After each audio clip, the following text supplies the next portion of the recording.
my name is Mallory Cohut, and today I'll be presenting my capstone presentation on the portrayal of female athletes in print media. So I'm going to start off with talking about what's the problem.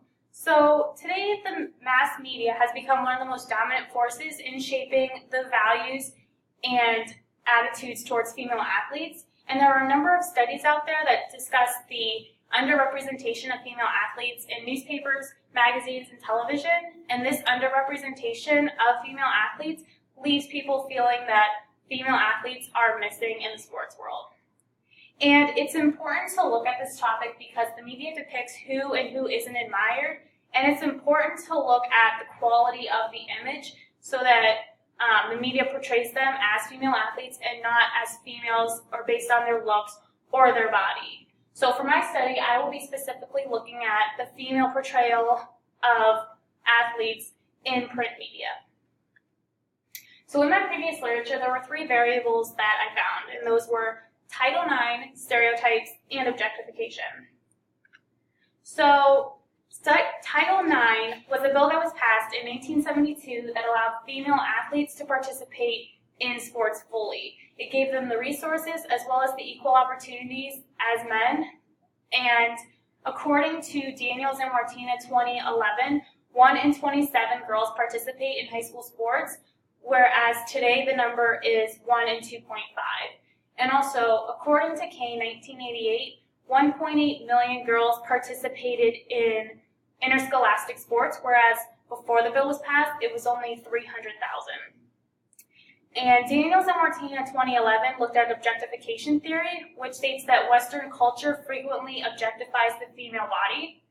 And according to Sherry Osborne and Nicholson 2015, gender attitudes are formed through the exposure of idealized photos of the female body that emulate gender ideals. And so not only are female athletes seen objectified in these images, they're also stereotyped. So according to Withicombe 2011, stereotypes have the power to dynamically frame, reinforce, and create oppressive mindsets towards female athletes. And one of the most culturally created stereotypes is gender, according to Knight and Giuliano 2001. So based on all of my previous literature, I came up with the research question, how can sports media, print media, portray all female athletes fairly? So for my methodology, I decided to do an archival analysis. And one of the athletes I chose to look at was Serena Williams because of her domination in the tennis world. She became pro in 1995, and since that time, she's won 23 Grand Slams. She's also known for her power and her athleticism on the court, and today she's known as one of the greatest female athletes of all time in the sport of tennis. Along with Serena Williams, I also looked at Anna Kournikova, who was also another tennis athlete. She became pro in 1995 as well, and she also retired in 2007 due to years of injuries. But she was also a model, and she was also known for her attention around her personal life. So the magazine I decided to look at was Sports Illustrated because it's such a well-known sports magazine today. And it's an American magazine that was first published on August 16th, 1954. And at first it didn't have a sports focus until 1960. Then it came to have a sports focus. And since that time, they've won a number of national magazine awards, as well as their swimsuit issue, which is the most popular issue that they have. So I used a Sports Illustrated archive vault, and I found this through just Googling, and their archive has every cover from when they were first published until 2017 today. And all their magazine covers are checked against EBSCO's magazine covers to make sure that they are reliable and they're real. And instead of looking at every magazine cover that they had, I decided to limit my search to look at covers from 1999 to 2016 because this was the time that Serena Williams dominated and Anna Kournikova played tennis, had some success, and as well as her modeling career. So there were two common themes that I found in my research of these cover issues, and those were body position and clothing. So looking at the first theme, which was body position, if we take a look at this first image, Serena Williams is known for her muscles. She's known as having a larger build and larger muscles. So it can be clearly seen that in this image that her muscles are on display. And this is a stereotype that is commonly associated with African American women. And Withicombe 2011 discusses African American stereotypes. And it can also be seen in the third image on the end of Serena Williams, where her muscles are on display. And this is portraying her as having manly strength. And although she's portrayed as an athlete, like distinctly in these photos, she's also being stereotyped by African American stereotypes, which are that she's muscular and that she is a natural athlete, because female African Americans are expected to be sexy yet thin, but they're also supposed to emulate the natural athleticism that they are supposedly born with. Now, if you compare that to, say, Anna Kournikova's image in the middle, she is not exemplifying any kind of muscles, which goes with the stereotype that Caucasian females are not supposed to have great muscles, but they're displaying her gender and her beauty instead of muscles like Serena Williams. The second example that I found with body position was again in this first image. So Withicombe 2011 discusses how African American females are commonly portrayed in the media in extreme poses compared to Caucasian athletes. And we can clearly see that she is in an extreme pose based on her body position. So she's seen hitting a backhand on the run with her legs spread apart and one up. This is revealing that she's in an extreme pose and she's being objectified by this image based on her body position.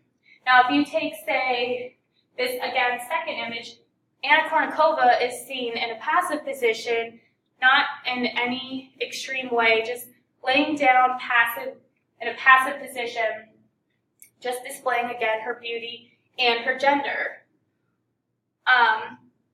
Next, another example that I found with stereotypes with the body position is this one on the bottom of Serena Williams, who is sitting / kind of laying on a chair with one leg over. She's not in an active position, but this can be displayed as an extreme pose with her legs slightly spread apart with one over the chair, and she's just exemplifying her beauty.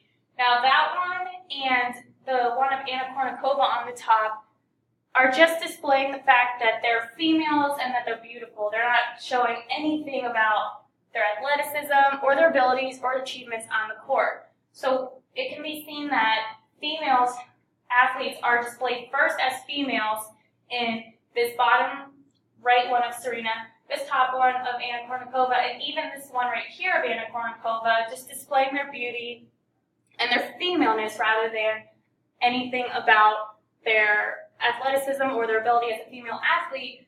And then this one of Serena Williams and the one on the end of Serena Williams, where she is displayed as an athlete, she is still being stereotyped. So even though they're displaying her as an athlete, they're still subtly stereotyping her based on African American stereotypes.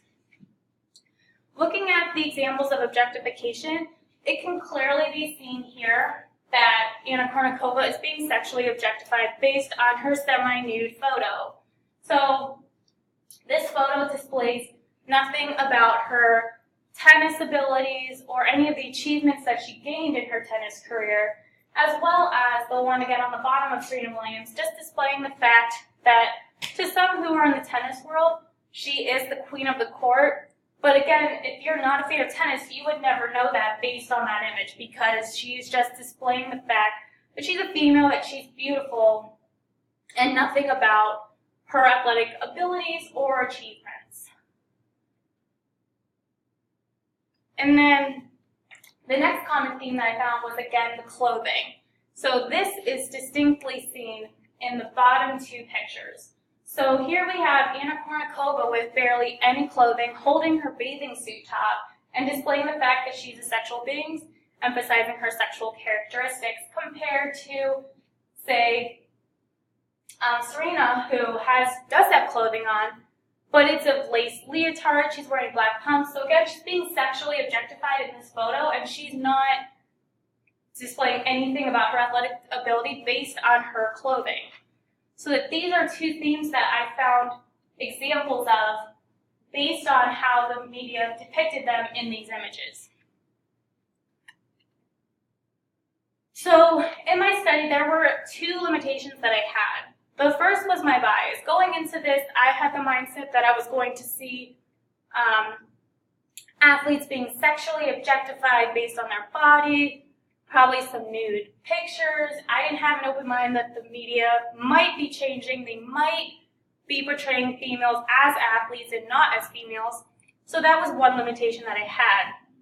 The other limitation was, which was the bigger limitation for me, was the lack of cover photos that I found. Besides the ones that I just explained, there was one of Serena Williams, and that was it. So that made it difficult for me to do my methodology and forced me to think creatively of how I want to go about the study and how I want to go about finding my themes and my examples.